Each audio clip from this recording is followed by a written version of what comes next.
Place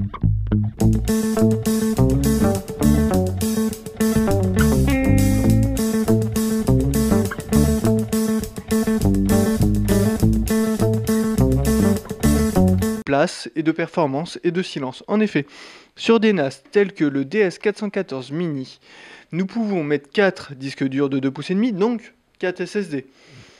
Ce qui permettrait d'avoir un NAS très compact, il tient dans la main, très silencieux car des SSD n'ont aucun élément mécanique et chauffent moins, donc peuvent se permettre d'avoir moins de ventilation, mais beaucoup plus onéreux car le SSD au prix du Go est nettement supérieur au HDD 3,5 pouces. Nous pouvons faire aussi des systèmes hybrides, à savoir mettre des SSD avec des HDD et utiliser la puissance du SSD afin d'améliorer les performances du HDD. Ça s'appelle le caching.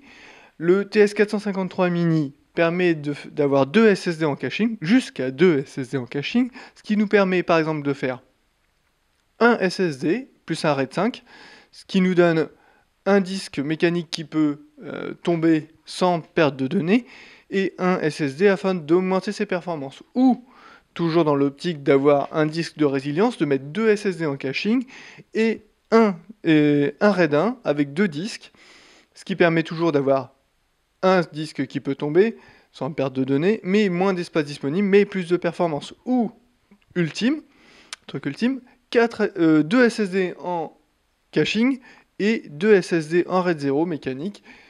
Théoriquement, les performances devraient être meilleures avec plus d'espace, voire, pour le plus de performance, pourquoi pas mettre directement 4 SSD.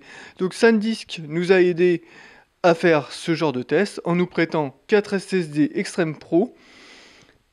Western Digital nous a prêté comme d'habitude des WD-RAID 4 Tera. Et nous verrons tout cela dans le test du TS453 Mini de QNAP.